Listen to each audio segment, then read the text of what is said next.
And the first bans coming out for GamingGear, Elise and Vayne. No surprise there, BRTT. Used to play a lot of Draven. Obviously, Draven had his changes coming in. Fell out really of favor with a lot of the top players. But Vayne is very strong right now, and BRTT is a monster with her as well. That's going to be banned out. On the other side, Thresh taken away and the Zac taken away. So, Vayne ban, completely understand it. I mean, we just seen Candy Panda, who had like a 16.4 KDA before this last week of games on her. I mean, she's one of those champions where you can get a free lane. That's the whole point. Like, she usually has troubles in a 2v2 lane, but with the way the game's played now, you can have that solo lane. You can be able to get that free farm and really become hard to deal with. Not to mention, he did play actually a couple of games in their qualifiers.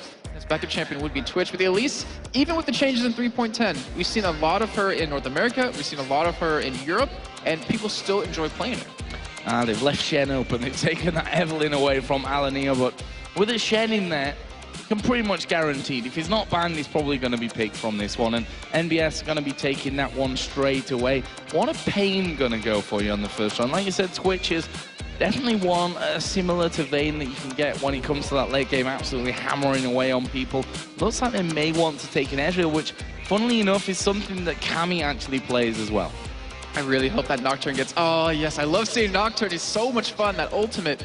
But yeah, so the Ezreal, we could see it obviously in the mid lane. We could see it as the AD carry. It's pretty much one of those picks now that's become really hard to tell where it's going to go. And I'm actually really surprised to see a Jarvan locked in here, because we've seen Alanir back in week 2 in LCS. He actually jungled Shen before, and MBS hadn't played it then, so I was really curious to see if he will be doing that or not, and it's like unfortunately not. Well, Orianna being locked in there as well. We'll see what they can do with that one. On the other side, this Ezreal again, not really sure 100% where that one is actually going to end up. They've already picked the Orianna, so if that was to be a mid lane Ez, then they'd want to secure that AD carry now while it's still on the table with this one. But with a Malphite coming in as well, that could probably say that this Ezreal is possibly going in towards that bottom lane, because the Twitch is certainly now gone. Mordekaiser, the typical trolling against every Brazilian team is obviously to put the Mordekaiser there, but not lock it in. It'd be great if you actually pressed the button wrong and locked in the Mordekaiser. That would be funny stuff. In Sao Paulo, the teams that weren't from Brazil were doing it, and they got booed. But then the teams who were from Brazil picked it up.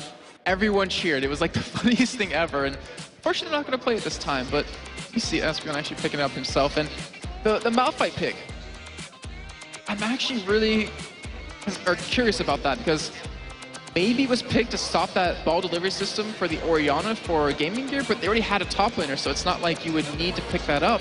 But it does give you like a fantastic engage. Like, the biggest counter to Malphite is flashing his ultimate. If you can do that, you're good. And with the Nocturne in Darkness, it's almost impossible for that to really happen. And then you pair that in with what was just picked up, Twisted Fate. You have 2 globals mixed in with a teleport. That is extreme control of the game, or of the map for Ping. Well, we're going to obviously be seeing Venom and BRTT swapping around here. That Ezreal going to be paired in with the Zyra. On the other side, Twitch and Sona is, of course, the bottom lane locked in. Shen versus Malphite top lane.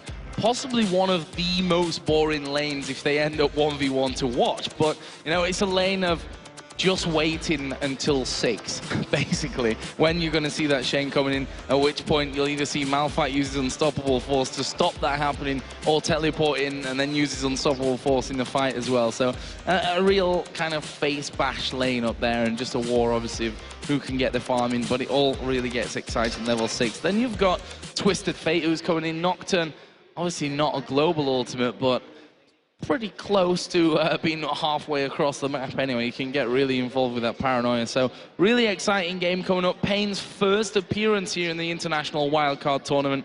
Really excited to see how they do. I was actually thinking, the last Nocturne I saw was Meteos over in North America LCS in their last week, because he played a Ravenous Hydra on him. He actually built a couple of other DPS items, and what he did was just dove straight for the AD carry, because they knew if he did that, he could pretty much one-shot him himself. He was able to do that quite a bit.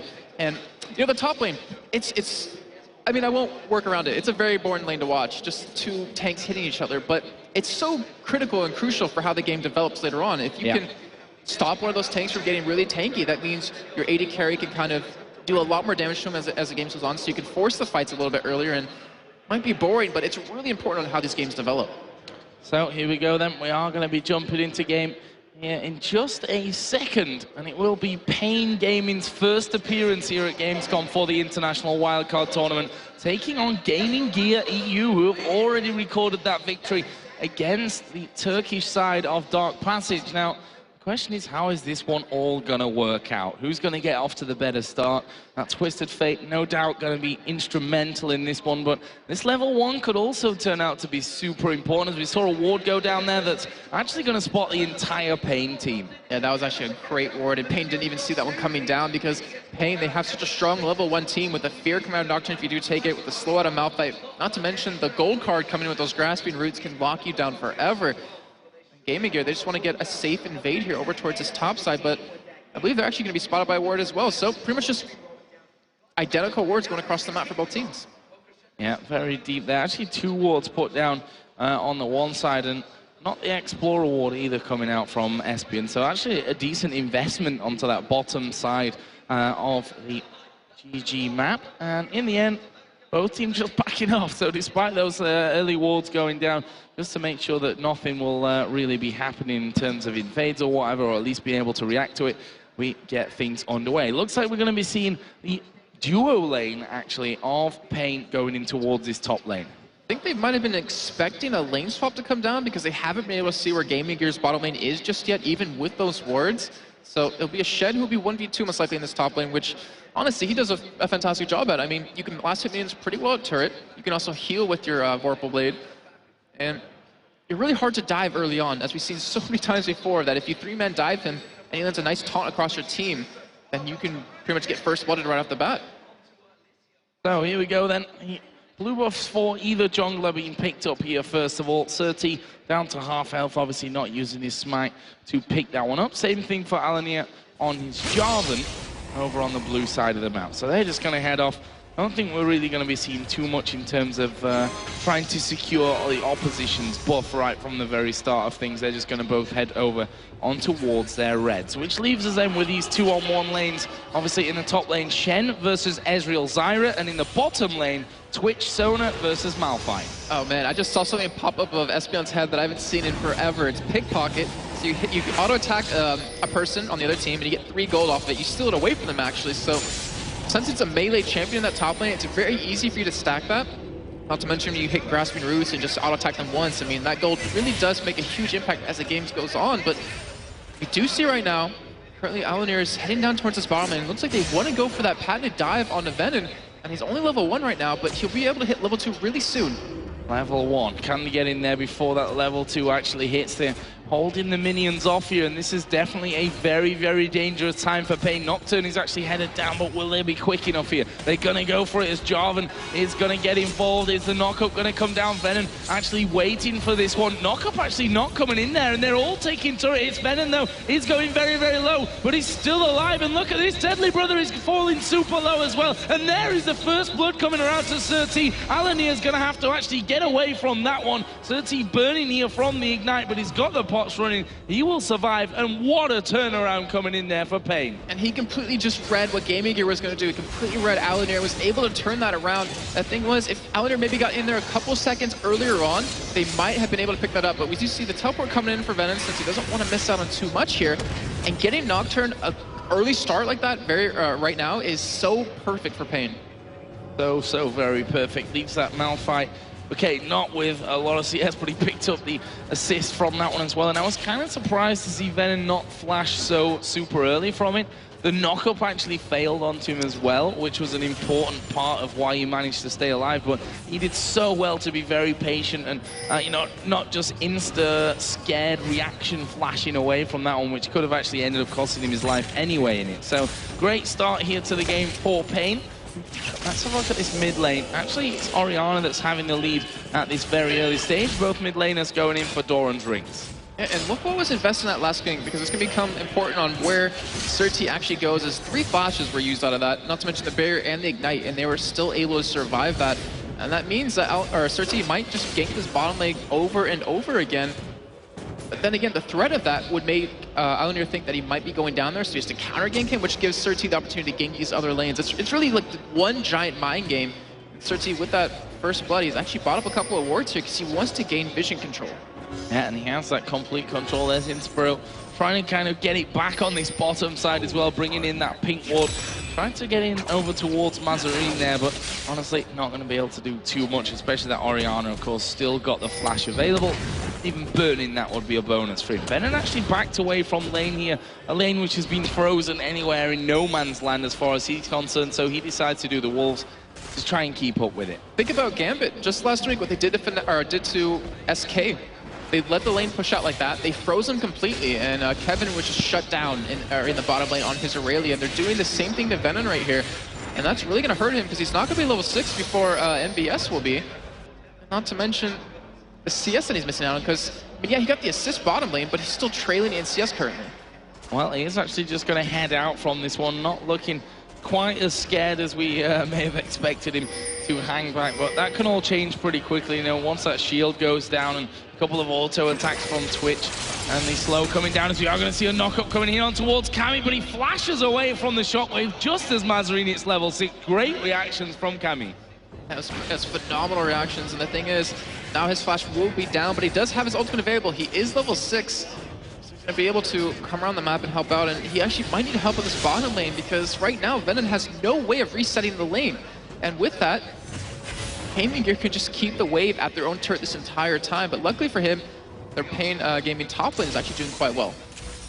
So Boots already picked up here for Surti, and that's going to mean that he's quicker in position to get anything going. And I totally agree with you. They probably need to force that bottom lane right up and actually reset it as well. Once again, Venom having to back away completely on towards the walls.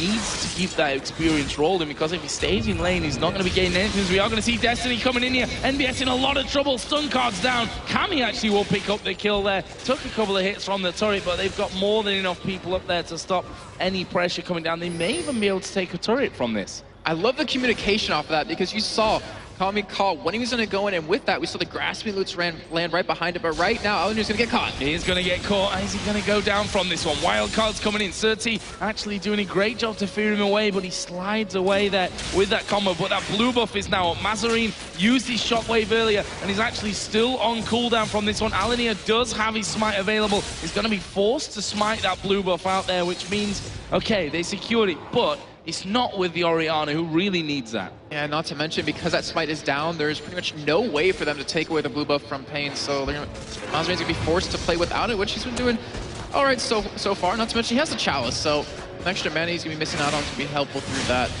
And right now, Surti is going to hit that level 6 point very soon, which Alanir currently is. And when that happens, I want to know, is he going to sync his ganks with Kami, or is he just going to help out other lanes, like pretty much constantly pressure top lane, where if Nocturne's ult's not up, you have Kami's ultimate available. If Kami's ultimate's not up, you have Surti's ultimate available, so they can keep ganking a lane over and over. But right now, they still need to do something about this bottom lane, because Venom is level 5 to level 6 of NBS. Well, he's going to hit level 6 here, and actually did just hit level 6 as we switched away from there, so he does have that unstoppable force available. Obviously, used his teleport earlier to get back in lane, but that has since come off cooldown, so they can follow the Shen around the map. And even with the Shen, they're still going to have an advantage there if Cammy actually gets involved once that Destiny comes off cooldown. So they'll be able to spread that out nicely and should have then a man advantage to wherever they go. Interesting play out of Surti. He actually doesn't take the blue buff yet. He wants to hold this bottom lane since the turret's very low, but in response, GamingGear is like, all right, we're going to go for a dragon here, which right now, there is no ward down for Pain Gaming. GamingGear has a pink ward down so they can have all the vision control, and honestly, this is a great response by GamingGear. Considering that NBS has been killed in that top lane, he's been shut down quite well, they're able to take an objective off this, and not to mention they're trying to contest. There's the unstoppable force. They're going to go for Alanir. He's going to slide away from that one, and well, the unstoppable force really not used to its full potential there on the Jarvan, who can always escape, who can put a Cataclysm down there and flash then out of that to keep you locked up. Either way, we are going to be seeing Pain here taking the first turret of the game. You see, with that dragon from earlier, that's really now extended that gold lead. Yeah, and Pain is playing very well now. They were able to get the blue buff over to Twisted Fate. The first tower of the game, I meant, sorry, not the first dragon, which obviously didn't happen. I know what you meant. But so, Kami's going to have that blue buff, going to be able to push very quickly, and if you don't have a teleport on the other side in that middle lane, the greatest way to counter Twisted Fate is crazy fast wave pushing, which right now Mazarine does have with an Orianna. He doesn't have the blue buff to do it, but we'll be able to pressure him quite well, and The bottom lane, I don't know, I still want to keep talking about it, even though what's been happening, Venom is still pretty much even in CS to his counterpart. I mean, yeah, he's level 6, so it's behind to a level 7, but considering how the game was already, developing for him, he's been doing a great job of really getting back in this. So right now, see Nocturne sniffing around middle, see if he can get anything on that one. Jarvan actually coming down towards this bottom lane as well, but chances of locking up an Ezreal with that Zyra as well to throw the grasping roots out, pretty slim. Obviously has those Strangle Thorns as well now as he's at level 7 if they need to really get out of any danger. The AD carries, we look, it is BRTT that's leading in terms of CS at this point of the game, although it's not a massive amount, and leads to about just 200 gold between the two, as we are going to see a shockwave here on towards Cammy, but he's not really scared of that one. Jarvan was completely out of range, and Cammy didn't even have his flash available to use there, was able to just walk away. I think they might have been able to kill him there if they just went for it, but but they were expecting Cammy's flash to be available, so they were smart enough to just back away. And both teams, I mean, farming quite well. I'm actually amazed at how close this game is in terms of CS, but just what's been happening so far. Cammy actually went for an early Sheen, so he might go for some really early pressure on some turrets here. But right now, Surti is just waiting on this bottom lane. He's trying to soak up as much farm, as much experience as he can. And he's actually trying to hard reset the wave, because right now, if Venom just sat back, then it would have lost the entire wave again. Oh, they're going to go for a gank bottom. Yeah, they are. I was just about to say that. You can see that Ezreal's headed down. Twisted Fate is going to get in position here as well. They are going to be going for this one. Jarvan is there, but can Jarvan stop this amount of pressure, this many champions coming in towards that bottom lane? All 5? I don't think so. Maybe MBS, because he has the ability to obviously get down there. Well, funny thing is, they're not going to go for it in the end. Didn't see Jarvan, I don't believe, coming in. They may have seen him passing that pink ward there in the jungle, but either way, Jarvan was there, and they decided not to go for that attack, which turns out to be, I don't know, maybe a decent move when you look at the grand scheme of things, because they might have lost a couple of men underneath the turret with that Cataclysm available to lock them down. So either way, Pain, keep things as it is. Yeah, and I mean, yeah, I'm thinking, would it have been worth it to go for the dive? And I think because they have a lead right now, there's no point in throwing that away since you already worked so hard for it. But we do have, Twisted Fate's ultimate up. We still have Nocturne's ultimate up, which hasn't been used just yet this game. And they kind of, I don't know, to me, they've taken their foot off the pedal in terms of their aggression, in terms of their pressure around the map. Yeah, I agree as well. I mean, they look to be super aggressive in the things that they were doing, but that's not something they've really continued past maybe the 7-minute mark from this. We've been quiet now without any kills coming in. Both teams looking for as much farm as they can down in the bottom lane. BRTT and Deadly Brother just exchanged a little bit of damage there, but again, at this point, they're fairly at the start of their actual builds. We've seen the Man Immune coming out for BRTT, along with that Doran's Blade. On the other side, the Cutlass coming in there for Deadly Brother, who's headed up towards that Blade of the Ring King. Pretty standard stuff. Yeah, pretty standard, definitely. I mean, these builds aren't going to get really different until we get about 30 minutes in, and Dragon should be up relatively soon, I would imagine. And I think that's going to be the next big point of contention, is a fight there. And right now we see Cammy, he's trying to gank bottom right there, but because of the ward coverage that GamingGear has, he's unable to make that happen. Yeah, and also the fact that Shen in this mid lane now, they realize that they have to keep a hold on towards this middle tower. Let's have a look at the health bar from that, as we are actually going to see them going in for the fight. They're going for Mazarine, but he turns around, Shockwave lands on towards Cammy. There's the unstoppable force, flashed away by Mazarine, but he's going to take a lot of damage, and Shen not quite going to get in there. Actually, he's there at the back, and they turn it around to pick up the kill onto Jarvan. Cammy got the stun card pulled. Going to throw out the wild cards, and they managed to get away, and that's a jungler for the mid laner. And Mazarine, they're probably happy because he's got that lead in CS, and then to get that kill coming down is definitely a win-win there, I guess, coming out for Pain. Yeah, and I bet Venon's really happy on the side of that too, because he was able to pick up a kill, he was able to get a blue buff. That means he could be able to apply a lot more pressure on the map, but that was actually really well executed by Pain. They baited in the Orianna ultimate pretty much, and then you saw just Venon come in from the side. He wasn't even spotted by Surti's ultimate, keeping him very well hidden. But right now, bottom lane, they're going in. Wow, flash in there. Stranglethorn's going to go down, but BRTT's having a dance there at the back, and he comes in there, manages to pick up the kill, and he's going to head back off. There's Inspiro getting himself stunned up. There's a grasping roots as well, and a double kill coming down in the end. And BRTT he was right at the back of the fight there for quite a while and jumped straight in there to pick up the kills. And now they could have this turret away. Yeah, and they got kind Dragon, though. of amazed that they stuck around so long bottom. And I was just checking the replay real quick, and actually, I lost track of VLTT in the fight completely because he was at the back, actually pressed dance, and then jumped in. Well, why not? But I mean, Kami, he actually go-carded a minion. I just wanted to pay attention to that because... Well, he wasn't going to do any damage to him for a while. Well, I mean, I just wanted to keep that in mind for later on about when the ganks become more and more important and the gold cards become more important. But still, gank worked out, picked up 2 kills, picked up the dragon off of that, got a nice little bit of gold here, and we see the Nisa Large Rod coming in for Kami, so all this he's been able to pick up, all these ganks he's been able to pull off has given him a very strong lead, and right now, BRTT has 2,000 gold to spend when he goes back. Should point out as well, if you're just joining us and you missed the last week of the European LCS, that we are on 3.10 now, which means the Twisted Fate has been changed. Obviously, no longer gives with his passive that global gold, but can get more for himself now. And actually, the odds of actually picking up more than that 2 gold that he would get before is actually pretty much in his favor as well. So see how that works out in the grand scheme of things. Kami is at 1-0-3 at this point. Got himself the Sheen, got a needlessly large rod in there as well. So well on his way to becoming incredibly dangerous. Mid laners haunting guys, and the starters of the Athene's Unholy Grail coming out for Mazarine. Not your standard Orianna build. Yeah, I'm actually a little bit surprised by Athene's Unholy Grail, but it looks like they're looking to, I guess, siege away a little bit when they do get to these later team fights, because you're going to need that regen. More importantly, you're going to need that cooldown reduction to have that ball up as much as possible. I mean, the thing about Orianna is, you're not amazing early on. You do see Alanir go in here on the bottom lane. Yeah, and they knew that Alanir was there. They actually threw the Q at him, but they're able to get the kill anyway. That was a very, very strange move. The Q comes in, and at that moment, Alanir's, well, I might as well go for it now. They've hit me with it, and still manages to knock up Espion. A little bit out of position, I think, there. Yeah, really unfortunate, because they were really dominating that lane when they came down towards the bottom.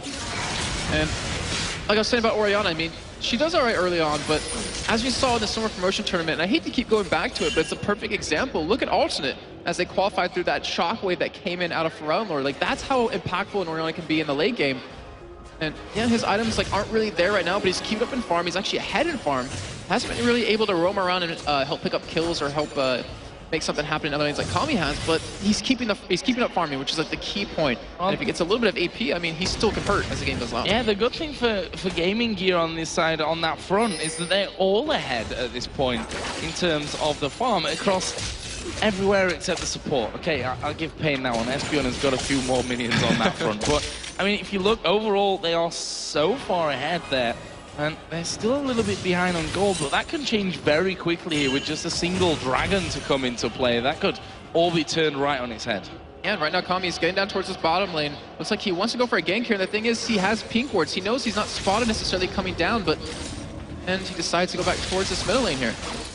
Yeah, not really gonna go for that 100%. And you've always got to be wary of the crescendo when that's up. I mean, you can come in there as Swift Fate, get crescendoed out, the Sona flashes out of it, and it's not going to get you anything in the end. But I'll see how they come to that with that Rabadon's death cap in there now. Certainly, Kami is going to be doing an absolute monstrous amount of damage. And once that Lich Bane comes in as well, that's when Twisted Fate becomes a real problem when it comes to split pushing into that side of his game, because he can shred towers so incredibly fast. And we already know Kami can do it. I mean, he did it as AP Silent in the qualifiers to get here, and I mean, Twisted Fate is even easier to do it on because you have that Destiny. If you can pull it off as AP Silent, then Twisted Fate should be right up his alley. But right now, it looks like we're going to go for a gank on this top lane. Surti is there. He does have his ultimate available, and Venom, he's got to be careful here. Yeah, we are going to see the knockup coming in. I was going to say that would be a very strange thing to do, as they are going to go down towards Orianna here. Mazarine going to have Stan United coming in. There's a shockwave. Lands on towards Kami, who will flash away. Can he pull the right card? He's going to get taunted. MBS will pick up that kill, but there's a Cataclysm. Venom actually flashing away, but where's he headed? Down towards the bottom side. Alanir flashes in. Dragon strikes him to death. And that will be a good couple of kills picked up by GamingGear. Well, that was all on GamingGear's side to start with, the pressure that they put onto Venom, but it was really Pain that initiated the actual fight, and they come off a lot worse from it. Yeah, it might have not necessarily been there. Like, they saw Mazarine, who was separated from his team, They saw Kami coming in. We saw Certi ult right onto him to try to blow him up, but a great flash out of Mazarine was able to get the range that he needed. And then with the Shen ultimate and his ulti alone, he was able to pull Kami back into his own team, so NBS could get a nice flash taunt onto him, and they're able to turn that around very well. And I was just thinking, like, during this break that we've had in action, why Pain wasn't being more aggressive, why they weren't really pushing anything down just yet. And with the time that's been going on so far, it's elapsed so far, GamingGear's been able to kind of get their foot back in the door and take the gold lead for themselves. Well, I mean, that Shen Jarvan alone is a scary thought when you start going up towards, you know, when you start to come in there to make that fight happen with a Nocturne, and you spot that the Orianna's there, but Mazarine having a flash available, you've always got command protect, you know, you can speed yourself up, you've always got the shockwave to really control everyone down. We'll have to see. So, Mazarine back into lane, got that on Athene's now finished off, and also got a blasting wand added in. And as I was talking about Shen and Jarvan, they both have now an extra giant belt to add into the tanky items that they've already been picking up. Yeah, it looks like that Lock of the Arnstar will be coming in for Certi relatively soon, and it's interesting because obviously the shield's gonna help out a lot when Mazarine gets an ulti onto the entire team if he can of Pain and really mitigate a lot of damage. And also gives him the ability to dive into the back of the team because he can pop that shield for a little bit of extra health right there and kind of survive a little bit longer while the rest of the team follows up throughout the fight. But we still haven't seen any major team fights break out just yet, and each team, they have strong compositions in their own right. Yeah, that could change here though. Dragon is available. Shen doesn't quite have Stan United. Venom has his teleport, so they may be able to delay each other in his top side enough to come down. We are going to see Malphite TP'd in. Look at this, he's coming from the back. This could be dangerous. There is the Unstoppable Force. There is a true shot barrage, and Venom picks up the kill. That is the execution that Pain have been looking for to get things started. Now they get going on the Dragon. Can they finish off? NBS actually still headed down. He's still not got Stan United available, and they are able to pick up that Dragon as they come in here as well. NBS now going to be caught out, but he could shadow dash away. There is Destiny Pop. Where are they going? They're going to try and catch on to Twitch Sona. That won't quite work out as Deadly Brother actually stealths up at the perfect time. Yeah, and that was a great initiate out of Venom to just teleport in from the backside, knock up Mazarine, and just shut him down. One thing I'm worried about, though, is if he doesn't start hitting multiple people, I mean, obviously right now it's okay, because you just wanted to kill one person to take Dragon, but he has to be very careful. He needs to hit these multiple targets as we get into these major engages, these major team fights, and right now, they're poking this turret down very well. You even see Venom, he's just tanking it himself because he just doesn't care with that Sunfire Cave. Yeah. Not enough to get underneath that turret right now, and I think with that last Dragon coming in the kill as well, you might see Kami being able to get over on towards that Lich Bane in his next trip home. It's pretty close. I don't think not quite there just yet, but it'll be pretty close once that all happens. And that's where I'm really interested to see whether the Brazilians are going to try and go for that split push method. Yeah, I was just thinking about that because right now you see NBS. He doesn't have a Spirit Visage, which we've seen a lot of Sheds picking up now. I mean, the magic resist you get off of it is huge, but the cooldown reduction is key. So that gives NBS the ability to split push with that Sunfire Cape and then get into fights a lot quicker with his ultimate, which he's going to need to be able to do to keep up with Venom, who's teleporting, and not to mention if Kami is the one that's split pushing, to be able to follow him around. And not to mention just survive against him. Yeah, the survival always going to be a bonus as well. It's all well and good if you can match him with your Stan United in terms of mobility, but if he can actually kill you straight up, then probably not the best counter to that Twisted Fate split push. So, right now we see them all grouping up in middle. Dragon obviously was taken on its last spawn in here by Pain. Now, I want to give this blue buff over to Mazarine. Obviously, the second one that spawned in there was not stolen away, but they put pressure on it. It was forced then the smite for Alanir, which kept it away from Mazarine overall. But GamingGear, you have to give them credit for this one. It looked like they were slowly but surely falling off the pace. Then they come in with that double kill up top as we see your Destiny going to be popped. So they know that GamingGear are inside of their own jungle. They know that Deadly Brother has now stolen away that red buff. Sadly for them, there's nothing they can do. Yeah, I mean, GamingGear, they've been investing in that red buff quite a bit. They've been trying to keep it away from Pain multiple times, and I think this is like the second or third time they've actually contested it, but the first time they've been able to take it. So, guys, welcome if you're just joining us actually on the stream, or watching the other game. Now, of course, in Pain Gaming versus GamingGear EU. Right now, it's a pretty close game with Pain ahead, but pretty much barely ahead at this one. 1,800 gold, kills pretty even. Actually, GamingGear have the lead in the turrets as well. Last Dragon was pretty much the last big thing that we saw coming out of this one, with Pain picking that up. Yeah, and if you're curious what happened a little bit earlier to get us to where we are today, or right now, is that we actually saw quite a few ganks come down onto this top side where MBS was playing against the AD carry support of BRTT and Espeon. So one gank come out of Surti and one out of Kami. They're able to kill him one time, he was able to escape the other, and it gives them a little bit of a lead. But right now, they have 2 kills on a Venom, they have 2 kills on a BRTT, who's now 2-0 and 2. And he has the Iceborne Gauntlets on him, which is going to give him that great ability to kite. Not to mention poke down quite well with that Mirror Mana.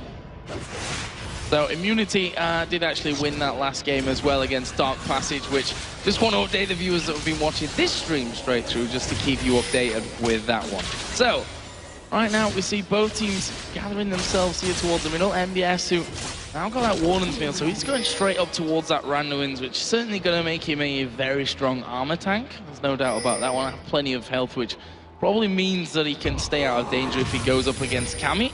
I think what he's hoping for is that he's going to go into the entire team of Pain, and then you're going to have Mazarin with a nice ultimate, pull them together, then he just slows them with Randuin, so they can't really escape somewhat. Well, that's going to require Mazarin to hit a brilliant ultimate, which is something we always talk about with the Orianna. You know, it doesn't really matter how good you've been all game and how strong you are. If you miss a shockwave in a big team fight, and things can go very, very badly very, very quickly. So we'll have to really see, because we've not honestly had massive team fights up until this stage. We've had a couple of little skirmishes, I think we can say. The kind of jostling for position earlier for Dragon was only really 1 kill that came out because of Venom actually teleporting in towards the back of the team. Yeah, and Kami, he doesn't have like a Zoner's Hourglass, so he has to be very careful when really going for that. You can't overextend with his ultimate too far, but luckily he does have a lot of backup with his team. He has that Malphite ultimate, he has that Nocturne ultimate to give him the vision advantage when coming in. They won't be able to see him coming in necessarily. And it's all about how Pain can really use that. But right now, it looks like they really want to take this middle turret. No one's there either. Yeah, exactly. No one's there at all here for GamingGear, and that's going to be an easy pickup for Pain. Saw that everyone had backed off. They had the vision and switch down the bottom. We are going to see Destiny popped here for Twisted Fate, but he's literally going to go across the middle lane to nowhere. Why not? Yeah, he'll go a couple inches over, but I actually was expecting him to use it to farm up top lane or bottom lane right now, and they do have an Oracle, a fairly early Oracle on. It surprised me that he used them with 30 seconds to go until the dragon spawn, actually. I mean, that would have probably given him more to look at when it comes to that next dragon coming up into the game. Oh, we shall have to see. Ven does have his teleport. Stan United is available for NBS as well. Those two are just butting heads in that top side of the map. So with 5 seconds to go until dragon spawns, it's right now GamingGear that have the position on it, but Pain know that this one's coming up, and we are probably going to be seeing that Malphite getting himself down there with the teleport. I was taking a look. So needs. Yeah, I was taking a look at his items. He actually went for distortion, so he wants the cooldown reduction on the teleport and the flash. I was maybe expecting home guards, because that's what we see out of Malphites that teleport in. They just catch you off guard. No one expects a rock to move that fast, but right now, GamingGear, they're trying to take this dragon, but Pain, with their poke they have with Ezreal, with Twisted Fate, they're able to stop him. Oh, they're going in for this one, though. Jarvan's right in the middle. Actually going to be locked up for a while, but he's going to Cataclysm down there. And look at Alan, who's actually flashed away there. That's kept Twisted Fate completely out of the fight, but they're going over towards Deadly Brother here, who's still somehow managing to keep himself alive from them. There is BRTT, though, joining the fight. That's going to mean 2 kills. It's actually Nocturne that picks up one of them. Now they go towards Mazarin. Can't quite get the kill onto him, but that was a 2 for 0 again coming in from Pain. And that was an engagement out of GamingGear. Like, they're the ones that forced that fight with that Jarvan, and you saw BRTT actually get stopped by Shen right there, as we do see the Twisted Fate ultimate coming out. Yeah, Destiny coming in, but they flashed to the other side from that one. Slow's going to come down. Mazarin taking a lot of damage. Ezreal cutting on as well. Are they going to be able to finish? Yes, they are. BRTT goes through. NBS actually finally coming down now. And, well, what is he going to be able to do apart from maybe have to back away? I can't really see him being able to hold on to this turret, as we are going to see multiple slows coming down. Can they get the finisher onto him? Venom going to go under the tower, and he will actually pick it up there in the end. And that will be an ace. A delayed ace, but an ace nonetheless for Pain. Yeah, and that was a great job of Pain to turn that around. Like, they realized Outer, he went straight into the back line onto BRTT, but BRTT was fine because Espen actually flashed back there to give him a little bit of assistance. And then Outer actually had to flash out because he got so low, and they're able to just turn that aggression around. And we saw, you know, GamingGear do that just previously versus Dark Passage, where Dark Passage engaged upon them in their own fight, and GamingGear was able to turn that one around. But right now, I mean, Pain, with their ability to kite, with their ability to CC you, with their ability to just dominate you and take away your vision in these fights, they're just snowballing this game. It's the slows that are really becoming such a problem for them. I mean, you can't really escape it. Even you see there, Twisted Fate pulls out the red card, actually slowed both of them. Was probably better for that scenario in terms of locking up the ace than just the stun, because he slowed them both down. And you've got Ezreal to just constantly annoy you with those Iceborne gauntlets. Right now, GamingGear are having to secure their jungle as quickly as they possibly can. They don't want that to be stolen away. If we look at turrets, inner turret on both top and middle lane are still there. And there's that Leandra's Torment picked up by Mazri. And that's what I said earlier when I saw the Haunting Guys coming out. It was pretty much the first thing. I thought he was going to leave it at that. Yeah. But he actually went for that switch. Okay, so it works decently well in Orianna. I mean, when you're against these high health targets like Venom and Surti, it's going to help poke them down a lot more. And if you pair that in with the slow off your distortion, you can actually, or off your W, you can actually do some pretty good damage with it. But you don't have that burst that really catches teams off guard, and that's what you really expect and you really need out of an Orianna most of the time. Yeah, and while we're talking about the mid laners, we can look at Cammy again, who's starting to item up. Rabadon's from before, Lich Bane is now done, and a second needlessly large rod coming in, which means it's going to be so very hard to control now. See them going in towards his top lane. They're going to go towards Deadly Brother, he's dead, brother. And now the tower is going to be taken down so very easily. Sir T is going to tank that one up, but he's not going to really have much of a problem with that. Venom actually coming in there as well. Unstoppable Force, obviously, not going to be needed. Oh, was used, so obviously it's not going to even be able to be needed even if they had it there. And right now they go towards it. Sorry, there is the shockwave. Actually pulls a couple in. Crescendo to the back as well, but honestly, that's not really that dangerous at this point. Stranglethorns go down. They turn it around. They kill off the Jarvan, who's locked them all up as well in the first place. And that's another kill coming out, and I don't really see Pain backing off too much. Good amount of damage, though, coming out from Orianna. You see that the shockwave was on through, the crescendo was good, but they can't actually do enough damage without that twitch there. Yeah, definitely. And I mean, out there, he locked up Pain pretty well in that Cataclysm, trying to keep them stuck with him, but it kind of worked the other way around. They're like, well, we're not stuck in here with you, you're stuck in here with us because we're able to kill you. And he ends up overextending just a little bit, ends up dying, and right now, Pain doing a fantastic job, a 505 BRTT. We talked about him earlier as being a phenomenal player, you know, ex-Counter-Strike player, and he's really showing up to what Pain kind of needs right now. And usually Kami's the one to carry the team, which, you know, you can argue that he actually is doing very well in, but they have two very strong laners right now that are really keeping up, really giving Pain that advantage. And not to mention Venom, who got shut down really early on, we have to say. He got zoned away from the minions. He's 3-1-5. He's done a fantastic job of really getting back in this game. Yeah, and we've seen his decision-making in terms of teleports as well has been really good. That one at Dragon, which for me started off, if you look at the score, 13-4, it was actually a lot closer than this for a long time. And that was the thing then with that Dragon afterwards for Pain that I think may have tipped the scale somewhat for him getting in there and being able to lock that up for them, not just the kills, but also the objective straight away after that. They're now 5-2 up in turrets. We're approaching a 10,000 gold lead. And for Pain, it's now all going to be about moving around, making sure that they can finish off these turrets. And once that middle inner turret's actually down, there's only the base then left for GamingGear, and that's when it becomes so much harder to really defend, because you can move around, you can't get vision out there, you can't really leave your base without the threat of walking into a trap. Especially with a Nocturne, that trap is always imminent. And right now, I mean, GamingGear, they don't have fantastic wave clear. They have an Orianna, so it helps out quite a bit. But you see right there, it takes a couple of command attacks to actually take the wave down, where on Pain's side, they have a Twisted Fate who is really strong. They have an Ezreal, they have a Nocturne with his Q. Like, they can clear waves extremely quickly, and that makes it hard for GamingGear to really kind of hold onto their own turret. However, GamingGear has a good team to engage with, so if BRTT gets too close to the turret and starts hitting it, then he could be caught, he could be killed, and then there goes a significant amount of damage that Pain will lose out on. So I thought the needlessly large rod from Cammy might be spent defensively, you know, head up towards Zhonya's, just to make sure you're safe, teleport in the back, and you know, Zhonya's up, but no. DFG being picked up there by Cammy, so he's full out aggression right now. has no problems with singling anyone out, as we are going to see here. Espeon, well, that wasn't really much of anything, to be honest. He's just walking away.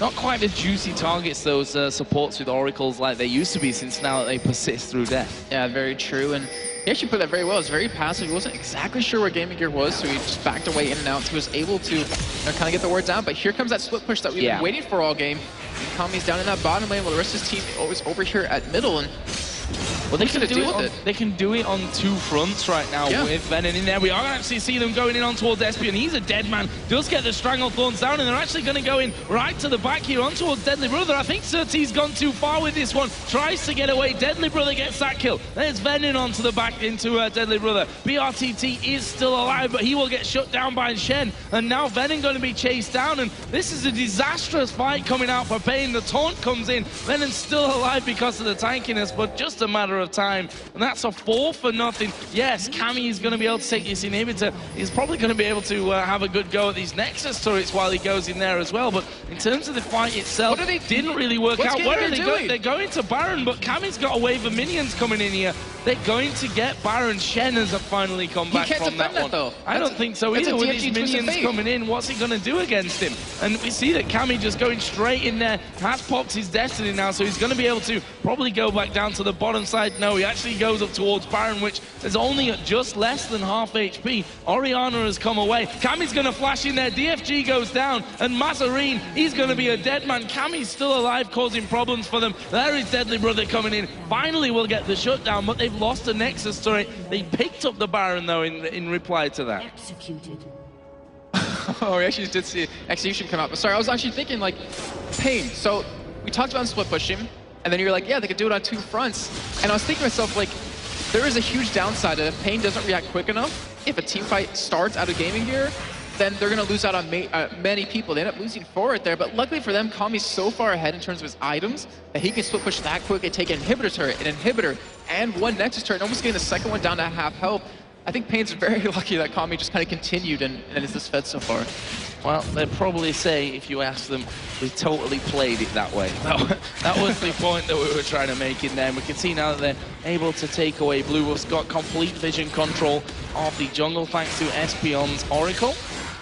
More like Flareon right now because he's on fire. I see what you're I've been holding that one on for a whole game. Trying to get that one in, you're getting it out now just in case there's no other opportunity later on in the game. But yeah, I mean, Pain, showing there that they can still lose team fights. Well, honestly, that was a 3 versus 5 pretty much when it started off. So we'll have to see when they actually head up 5v5. I mean, this is a Baroned up GamingGear now, which Pain would be silly, actually, if they actually underestimated.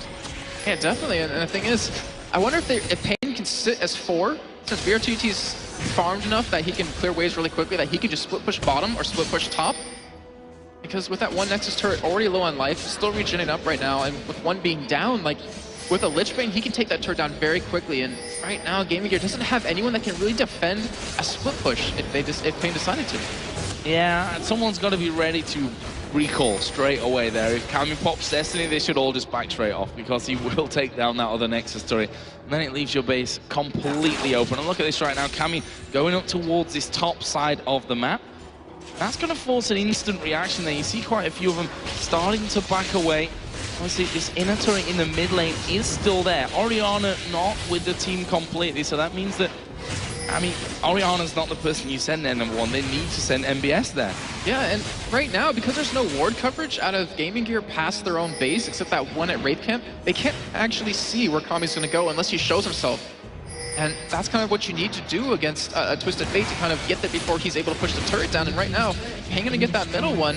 And GamingGear, they're just not even able to push out past their base to stop this. Well, finally they sent the Shen up there, and everyone who was there actually came back, and we are going to see Jarvan going into this one. Venom is going to drop the unstoppable force. Where is Kami? He's actually just walking around to this fight from here, and he has got that stun card pulled. Jarvan going to turn on him. There's a shockwave onto Kami, but he is going to stall Alan here. Is he going to go down? Yes, he is. MBS is going to get that kill. There's a crescendo coming through as Venom goes down as well, and that is already a 2-0 here for GamingGear. And again, that split push really coming back to bite Pain in the rear end. And just like you said, you can't underestimate GamingGear when they have that Baron, because they'll just pull something like that on you. And that was the second time in a row But they just went for a hard engage onto Pain, and Kami getting caught off on the side by himself. BRTT, oh, he's not going to live. No, well, he might do, saying that. Slow is actually going to come down. BRT trying to get away from this one, but he is going very, very low. Poison ticking away.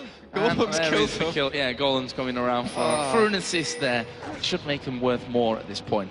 So 14 to 12 in kills, and again, more picked up by Pain overall, and sorry, by GamingGear, and that just shows that this split push is actually not really working out for them at this point. They're losing men doing it. Yes, okay, they took a Nexus turret, which is a massive thing in the overall course of the game, but now they're going to be very, very wary of what GamingGear can do. And the thing is, GamingGear has a Jarvan. Like, they have a really hard initiate onto your team. Follow that up with the Orianna Ball. It's going to be really kind of hard to escape. We saw BRTT, though, in that last fight. The Arcane shifted out right away, so he was able to escape. But the thing is, like, the rest of his team couldn't survive the damage that was being put out. Espeon kind of got caught off right there, or got off guard right there. Wasn't expecting such a hard engage. Then Kami, like you said, he walked into that fight instead of like ulting to get there a little bit quicker. And I think if he ulted back towards his team instead of coming in from the side, he would have lived. He wouldn't have been killed like that by just They might have just backed away once the Destiny was popped. Yeah. Like, if they knew that Twisted Fate was coming right at them, that's what they might have gone for. Another needlessly large rod picked up by Twisted Fate. I'm definitely going to say this one's a Zhonya's. Watch him pull out another death cap on you. Oh, man. But yeah, it's just... I don't know if Pain's going to continue to go for that split push anymore. Maybe bottom lane when this Baron does fade away, because obviously Kami will be able to take that down very quickly, but he doesn't have any wards on him or any wards down there at all to really do that. And Pain, I mean, if they keep at this, if they keep losing these fights, GamingGear is going to get a nice, strong lead for themselves. They're actually going to get the gold lead for one of the first times in the game, and they'll be able to turn it around, because look at Deadly Brother. Infinity Edge, Blade of the Rim King, Banshee's Veil, Last Whisper. He hurts a lot more than BRTT does. That is another dragon, which I always say at 40 minutes into the game, it's obviously going to be a bonus. Always a bonus to have in there, but not a massive, massive pickup. So what is the next decision here for Pain? They've got that lead going on. Kami's actually going to be going home at this stage. He's got 1,600 gold to be spending. Death cap, death cap, death cap. Picks up a Zhonya's, just like we thought it might have gone for earlier when he actually pulled out the DFG. So now has got that Zhonya's, and that's certainly going to help him out when it comes to these team fights. Now, I don't imagine he'll walk back into the next one if he decides to go in there. I think Destiny will be used right to the back of the team, pop the Zhonya's, and then go for a fight. Yeah, I mean, during that last one, we saw Venom actually very smart. We saw Mazarine and Deadly Brother coming into the fight, but he ulted them to keep them away. He didn't want them really fighting and really bursting down anyone on Pain, but obviously in the end it didn't matter too much. And Mazarine will be able to get his blue there, which is a huge win for them, because we've seen how this entire game he has been able to pick it up.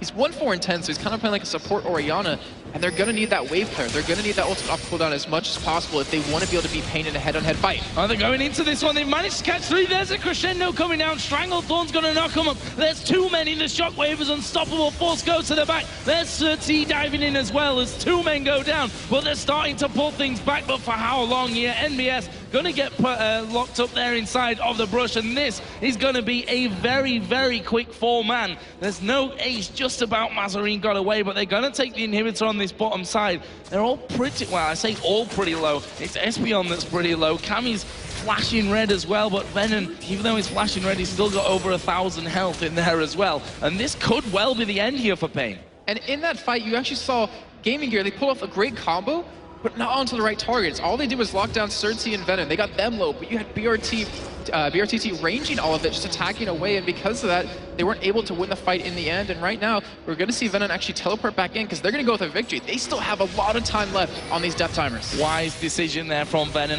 Goes home, going to teleport straight back into this one. They've got pretty much 10 seconds, although Sona on the respawn is probably not going to be able to offer up enough defense for this turret to be taken down as a shockwave comes in. Mazarine going to take down Espeon, actually gets himself a double kill there. And now they do finally get some focus onto the turret, but in the end, they have to actually back away from it. Venom is going to take up the tank up the turret there as well, and that Nexus turret saved in the end by GamingGear. With that inhibitor being down, though, Pain can actually go for, well, no, with Kami being down, they can't really rush that Baron, but they can at least hold on to it for quite a while with Mazarine not having him available. But I was surprised. I thought they were going to finish the game right there. I mean, they could have just tanked the turret themselves and just finished it off, and instead they didn't. And GamingGear, they're going to be so happy about that. That might have been something that actually gets them back in the game. It might be something that kind of gives them a win. Well, credit to Mazarine. I mean, he was alone there at the back, throws his shockwave down, able to pick one, then takes out Cammy as well, who was probably the biggest threat along with BRTT there to that Nexus turret. And GamingGear started off Baron, but I think realizing that without really much vision in there, they can't do anything about taking that one. And as Pain come in, that Baron will be a very real target for them. Yeah, and right now, I mean, that inhibitor being down bottom is so crucial because someone has to defend against that, and it's the furthest you could be from Baron at that point. And with Pain's team, they have a very quick team in taking down that Baron. GamingGear, they've been having troubles with vision throughout this entire game, and right now they have Baron warded up, so they have that ability to see when it's going to be taken, but do they have the ability to contest it? And I'm not really sure at this point. Well, we are going to see them backing away here, GamingGear, after pushing out as far as they can. A couple of men going up towards that Baron area. Well, at the same time, Espeon with his Oracle on is going to be clearing out pretty much all the vision that they laid as they did that attempt early on. Venom himself actually running an Oracle here, so they're able to clear out twice as many wards as they go through. That was a pull from Mazarine just to pretty much stop the chase coming down there. And Venom not able to get through there whatsoever. So they're going to ward up that blue side of things. But look at this. This is the important thing. Cammy down on this bottom side. The problem that he has, if it all goes down at Baron right now, Cammy can't actually get right directly into the fight, whereas MBS can. Yeah, and if anything, he could stun him up at least and then get close with that ultimate, but you're definitely right. If MBS gets there, they can just taunt up Pain and pretty much lock them down. But right now, Baron is being started. We do have Kami still in that bottom lane, trying to keep someone there. Still trying to push up right now, but the rest of GamingGear, they're going to try to stop this. Yeah, they do start to come around, and instantly we see Pain let off of Baron. Are we going to see them starting the fight off? No, we still have Cammy down in the base, still putting pressure on towards MBS, and actually probably doing damage onto the Nexus turrets by this time. The rest of GamingGear are actually held up at this point, as we are going to see Jarvan go down, goes onto BRTT, but surely he'll be able to just Arcane Shift away, which he does. They go down to the backside, Twitch the focus. He's going to get Stan United as the crescendo comes across. Three-man shockwave as well, and GamingGear are living in this one, at least for now. We see Surti getting the fear onto MBS. He dives into Bros, an easy kill as well, and that will be a 3-for-1, and this is another chance here for Pain to win the game. Looks like they should be able to do it this time. Looks like they're going to go for another turret when they don't necessarily need to, but they can finish the game how they want to, honestly.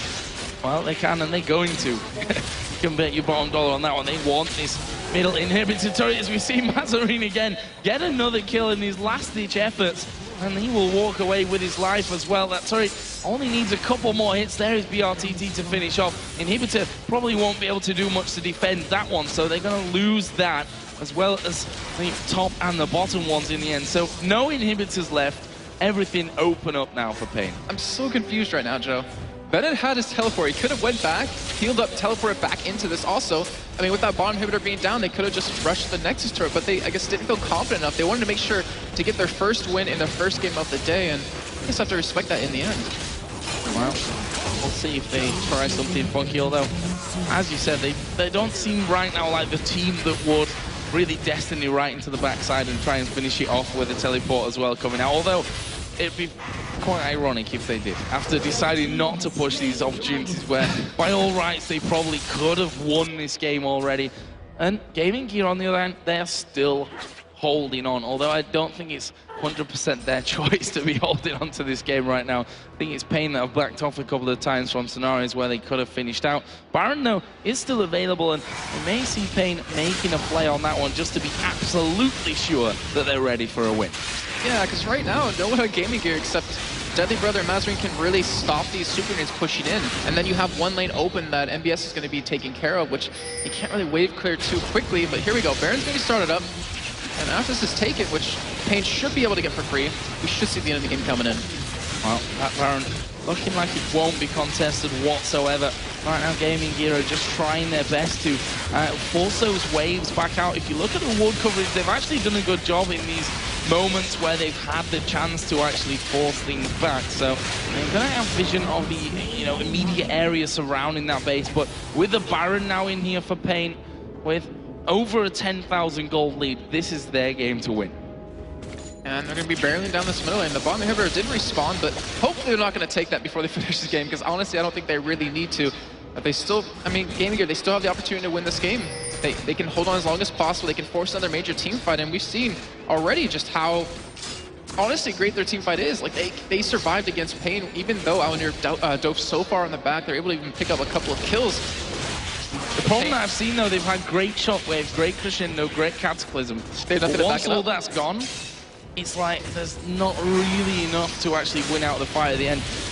Albeit there's been good focus on to Deadly Brothers Twitch to get him out of the fight as fast as they possibly can. Right now we see there Kami taking a lot of damage, and he's just going to go down out of nowhere. The rest of the team actually pushing on here towards that bottom inhibitor, but they might find themselves caught from it as well. They're a little bit out of position as well as the rest of the team finally come around. Stranglethorn's going to be used here by Espeon. Are they going to keep chasing? It looks like it. There's a slide in from Jarvan, going to knock one up. They turn around, go towards Deadly Brother, but Venom down to less than half HP. There is the Crescendo and the Shockwave both coming in at the same time. Stan United finally going to be used there, and they're all over the place here. Sir T does finish off that inhibitor, and actually the Nexus turrets go down in the end. They've managed to hold out long enough for the minions to push through, and Pain pull it off. A little bit of a crazy finish, a long drawn out game there, but it doesn't matter for them. They picked up the win, and that's what counts. The thing was, that was such a great fight for GamingGear at the end of it, where Deadly Brother actually flashed away from